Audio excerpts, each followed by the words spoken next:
Bonjour à toutes et bonjour à tous. Aujourd'hui, je vous amène dans un des quartiers les plus touristiques de Marseille, le quartier du Panier. Ce quartier a énormément changé en 10 ans et aujourd'hui, bien que ce soit un quartier très touristique avec une grosse orientation en location saisonnière, on trouve encore des gens qui y vivent évidemment. Il y a des écoles, il y a des commerces et ça reste un haut lieu de l'histoire marseillaise. Alors on va visiter ensemble 3 appartements et vous allez voir que par rapport au reste de Marseille, les prix ont été très augmentés, voire surévalués. On va voir si je peux faire une offre pour un de ces appartements ou si c'est peine perdue, si les prix sont vraiment arrivés trop haut et que la rentabilité n'y est plus. Voilà, on se retrouve dans 4-5 minutes pour débriefer ensemble et voir sur les tableaux de rentabilité et de cash flow si je fais une offre pour un des appartements ou si on passe à autre chose. A tout de suite. On est au premier étage, on visite un appartement de 39 mètres carrés. Quand on rentre, on a la cuisine sur la gauche, une cuisine assez ancienne avec du carrelage à refaire, double vitrage aux fenêtres. On arrive sur une vue sur le collège et l'école. On a une évacuation d'église ici, une chaudière à gaz. Ici, on a des tuyaux de gaz en haut, tuyaux d'eau chaude qui va jusqu'à la salle de bain en bas. Là, on arrive dans la pièce à vivre. Donc, on a 13 mètres carrés ici, double vitrage. Et si on casse le mur, on a 23. Je vais dans la chambre du fond. Donc là, on a un endroit où il faudrait mettre un mur avec une verrière ici pour avoir de la lumière dans la chambre. Et on arrive dans la salle de bain. Assez ancienne, les toilettes sont ici, les évacuations d'eau noire partent dans la cage d'escalier. Voilà, ici on a pas mal de place dans la salle de bain. Le sol n'est pas très droit, donc il faudrait plutôt imaginer une porte qui coulisse, mais un peu retapée. Voilà. Là, on a eu un dégât des eaux ici, on est en attente de voir si c'est sec pour finir de retaper. Et là derrière le cadre, il n'y a rien.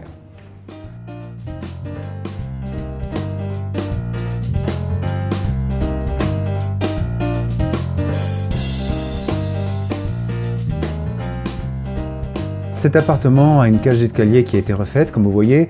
On est dans un immeuble typiquement marseillais dans le Panier avec ces cages d'escalier en rond qui sont vraiment très belles, qu'on retrouve sur beaucoup de photos. Donc cet appartement, vous voyez, le double vitrage a été refait et il a même été refait en suivant les lignes des fenêtres, ce qui est plutôt rare parce que comme ça coûte plus cher, c'est pas quelque chose que les propriétaires font généralement. On a un premier espace ici, pas très grand, où on peut poser un endroit salon. Ça s'allonge de l'autre côté avec un deuxième endroit où on peut mettre également un coin salon. Ici, un petit mur qui ne sert pas à grand chose, qu'on peut assez rapidement démonter. Vous voyez là, pour l'instant, ça ne sert qu'à cacher le frigo. Et derrière l'autre mur qu'on ne va pas défaire, évidemment, qu'on ne va pas détruire, on a un espace pour dormir, une petite chambre qui doit faire dans les 12 mètres carrés. Dans cette chambre, on a un petit rangement, vous voyez, sur le côté avec le cumulus qui est juste là, un cumulus 300 litres, donc c'est parfait pour 4-5 personnes. Alors pour cet appartement, on est sur un 44 mètres carrés à 129 000 €, deuxième étage. On a un foncier qui n'est pas du tout élevé, autour de 500 € l'année, et on a des charges, pareil, assez basses, autour de 50 € par mois. Tout d'abord les toilettes, bon, comme partout, qui méritent un petit coup de fraîcheur, de la couleur, et la salle de bain qui est assez ancienne. Et vous voyez, elle est assez mal fichue puisque la baignoire et le meuble lavabo prennent toute la place. Donc ça vaudrait le coup d'y mettre une touche personnelle, de la couleur, mettre une douche ici. Vous voyez, une vue sur la cour ici. C'est pas toujours dans cet état-là. Généralement, c'est plutôt dans un sale état, bien sale. Dernière pièce, dernier endroit, je vous montre la cuisine. Donc la cuisine n'est pas très grande, mais elle est plutôt bien fichue puisqu'on a des rangements partout. On a la VMC là-haut qui a tourné, on a des tiroirs, des placards un peu partout, les plaques électriques. Ça mériterait d'être refait un peu dans le même style, avec les deux plans à gauche à droite, et à la place de la machine à laver, le lave-vaisselle, ici un frigo, et là où il y avait le lave-vaisselle avant, on mettrait un placard supplémentaire. Donc ça ferait pas mal de rangements. Voilà, on retrouve la cour ici.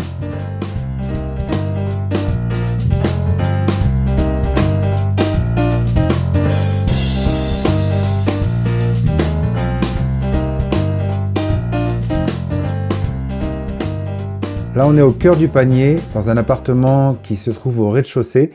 Donc, c'est un appartement qui est en souplex. Donc là, on rentre dans l'immeuble. Il est immédiatement sur la gauche et tout droit là-bas au fond, vous voyez une petite terrasse privative de l'appartement. Donc, c'est un appartement qui fait dans les 33 mètres carrés. Il est à 133 000 euros, donc on est quand même sur du 4 000 euros le mètre carré. Mais vous voyez, il est entièrement meublé, entièrement décoré. Les travaux ont été faits il y a 2 ans. Rez-de-chaussée qui donne sur une petite cour, donc on a la certitude de ne pas avoir un immeuble qui va se construire en face, mais par contre on a un vis-à-vis de tous les touristes qui passent.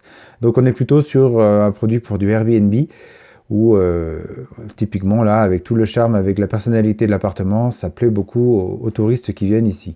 On peut loger facilement 4 personnes, donc 2 personnes ici sur l'espace salon, avec le canapé là qui se déplie. Vous voyez, on a la suite de l'électroménager ici.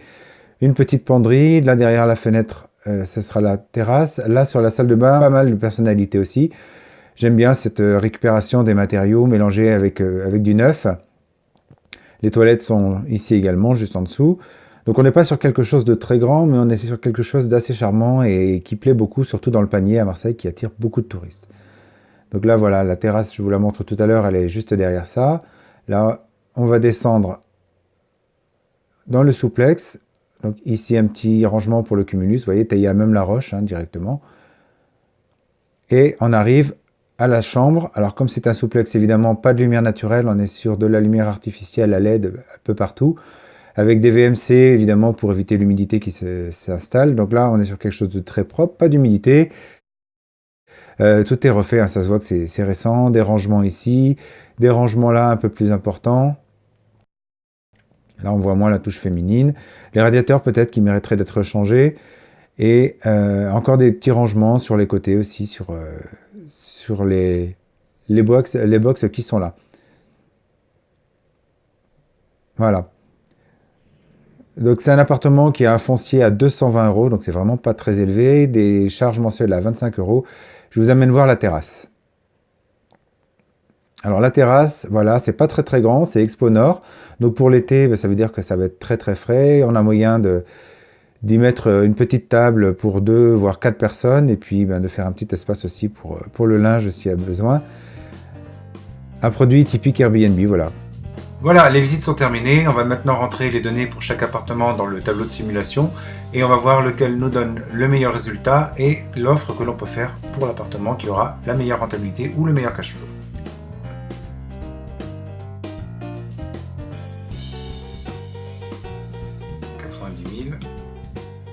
25 000 euros de travaux. On va mettre mobilier décoration dans les 5 000. Les frais de notaire, vous voyez qu'ici il estime 7 830. On va mettre 8 000. Voilà. Pas d'apport. Donc on met toute la somme ici. On la met dans la part empruntée. On va mettre les travaux sur oui dans le prêt et le notaire sur oui. Le taux, je mets un 6, vous voyez, ça ne change pas d'une fois sur l'autre, 240 mois. Il reste la date à mettre, donc je la mets pour dans 3 mois. Aux travaux, ah oui, il faut que je mette le montant emprunté. Donc voilà, on a rempli l'essentiel du tableau qu'il y a à remplir. Ici, vous avez les valeurs, les 4 valeurs qui sont ici, qui vous donnent le montant de votre rapport, l'argent qu'il vous faudra avoir avant la signature, et le besoin finalement en fonds initial, c'est-à-dire l'argent que vous devrez avoir pour pouvoir tenir jusqu'au début de votre activité, jusqu'au premier loyer qui rentre. Pour ça, bien sûr, il faudra avoir renseigné les dates ici, les dates de première location et les dates de début d'activité, et les rentabilités pour que le tableau se remplisse également. Dans la suite du tableau, on va remplir, alors je l'ai déjà fait, les loyers selon les baux utilisés, le montant des charges.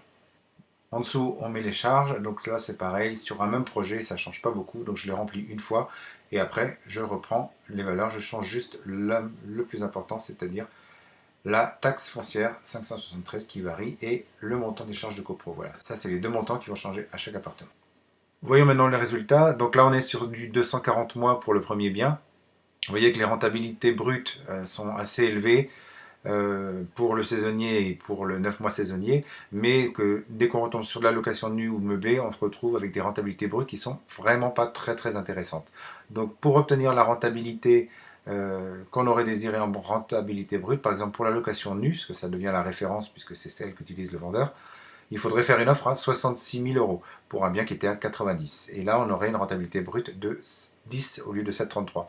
Et si on voulait avoir une rentabilité nette à 9%, en location nue, il faudrait faire une offre à 35 000. Alors la rentabilité nette, elle est plus intéressante à voir en fonction de ce qu'on veut faire. Avec attention quand même le piège de la location saisonnière qui ne doit pas être la seule option possible. Donc si on prend sur un bail 12 mois, pour avoir une rentabilité nette à 9%, il faudrait faire une offre à 48 667 euros. Donc allons-y, faisons une offre à 45 000 euros sur ce bien 90. Je ne suis pas certain que ça va passer. Autre chose à souligner, il faut regarder les résultats annuels avant impôt de l'année 2, l'année 3. Vous voyez qu'on est sur des valeurs qui sont vraiment pas très intéressantes. En saisonnier, on est carrément négatif à cause des charges variables essentiellement. On est en positif sur du bail 12 mois et bail 9 mois plus saisonnier, parce que les charges sont moins importantes sur 9 mois plus saisonnier. Il n'y en a que 3 mois de charges variables importantes. Mais vous voyez qu'on n'est quand même pas sur des résultats extraordinaires. 900 euros, 500 euros, ça nous fait un cash flow mensuel qui n'est pas très important. Et nous, ce qu'on recherche, c'est d'avoir un cash flow important pour pouvoir réemprunter derrière et avoir de nouveaux biens. Donc, comment on peut remédier à ça? La première chose à faire est de voir si on ne peut pas rembourser moins à la banque. Donc, au lieu de faire sur 240 mois, on va faire une simulation sur 300 mois.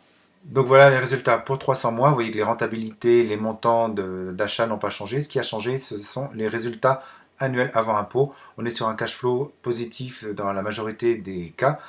Et ce qui m'intéresse de voir, c'est que le 12 mois est passé à plus de 100 euros de cash flow par mois, ce qui est pas trop mal.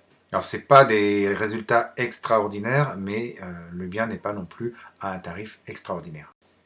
Donc pour le deuxième bien, on reprend le tableau qu'on avait tout à l'heure. Alors, on va mettre les nouvelles valeurs. Donc, on avait dit 10 000 euros ici pour les travaux, 129 000 euros, ce qui nous met les frais de notaire à, on va mettre 11 500. Hop. On laisse 10 000 euros là-dedans. On avait... Voilà la nouvelle simulation. On est sur 240 mois. On rembourse 713,69 euros par mois. Je laisse les autres données comme elles étaient puisque ça correspond à ce que j'avais besoin pour comparer. Et on va voir le résultat du tableau. Donc si on regarde les résultats, vous voyez que les rentabilités ont chuté, le cash flow a chuté et que les offres pour avoir une rentabilité qui nous intéresse sont tellement basses qu'elles vont avoir encore plus de mal à passer. Si on prend la rentabilité brute à 10%, il faut faire carrément du moitié prix et une rentabilité nette à 9% pour du 12 mois, il faut être encore plus bas que moitié prix. Donc je pense que ce bien-là, c'est même pas la peine de faire une offre. On peut essayer, mais il y a peu de chances que ça passe. Voyons maintenant pour le troisième bien, je pense que c'est pas la peine de faire une simulation à 300 mois. Donc pour le troisième bien, on était à 0 travaux, on était à 0 mobilier, le prix est à 133 000, ce qui nous fait des frais de notaire, on va laisser 11 600, on emprunte 133 pour le bien, plus les frais de notaire, on est donc sur un emprunt à 140 600, je laisse sur 240 mois, le reste ne change pas, les rentabilités je les laisse et on va voir les résultats de suite. Vous voyez que là c'est encore pire, on a chuté dans des cash flows très négatifs, donc là c'est un bien qui sera absolument pas rentable, à moins de faire du saisonnier, de l'exploiter soi-même, de faire tous les ménages, d'avoir zéro. On peut faire le test pour voir. Là on repasse sur du positif, mais vous voyez les efforts qu'il faut fournir pour avoir un résultat positif, il faut devenir employé de ménage à l'année pour son propre bien. Donc on est dans une situation où on n'a plus de temps libre, c'est pas ce qu'on recherche. Après on peut essayer de modifier d'autres valeurs pour redevenir rentable. Donc on a mis la délégation ponctuelle à 0 tout à l'heure. Si on ne veut pas travailler dedans, on va mettre à 400 euros par exemple une conciergerie, ce qui nous permet d'augmenter le nombre de séjours en passant sur des séjours de une nuit.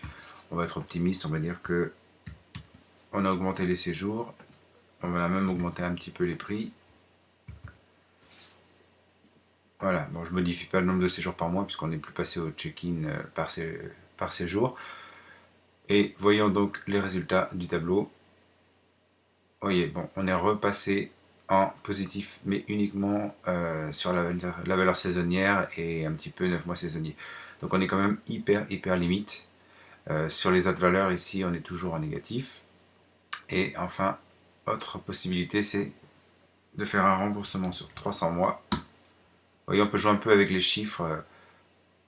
C'est tout l'intérêt de ce tableau, c'est de modifier les chiffres pour voir quand est-ce que c'est rentable, est-ce que ça l'est vraiment. Donc, vous voyez, là, on retrouve un résultat correct en saisonnier et également en 9 mois saisonnier. Donc, on a une possibilité ici, mais ça veut dire qu'on est vraiment tenu par le saisonnier. Parce que oui, si on enlève le saisonnier et qu'on ne fait plus que du 9 mois, on est à nouveau négatif. Donc ça reste quand même quelque chose d'assez tendu, avec beaucoup d'obligations. Donc ce bien-là, on ne va pas faire une offre parce qu'on ne gagnera pas d'argent avec. Vous voyez donc que l'intérêt de ce tableau, il est double. Dans une première partie, vous pouvez modifier les données de l'appartement pendant la visite pour obtenir assez rapidement des rentabilités et surtout les valeurs d'achat du bien qui vous permettront d'obtenir ces rentabilités brutes ou nettes, les deux que vous aurez définies au départ. Grâce à ces rentabilités, vous savez si vous êtes dans les clous ou pas par rapport à votre projet et vous pouvez faire une offre adaptée grâce aux deux lignes du bas. Ensuite, avec les offres que vous avez faites, vous pouvez jouer avec les chiffres pour essayer d'obtenir le cash flow que vous désirez et voir si cela est possible sans trop de contraintes. C'est donc un travail en deuxième temps, une fois que vous avez fait votre offre, vous pouvez la confirmer ou pas. Voilà, c'est tout pour aujourd'hui. J'espère que ces visites et ces chiffres vous auront permis de mieux appréhender votre projet pour la suite. Vous pouvez bien sûr télécharger le simulateur. Vous pouvez aussi liker la vidéo et la partager. En attendant, moi je vous dis à très bientôt pour d'autres visites. Au revoir!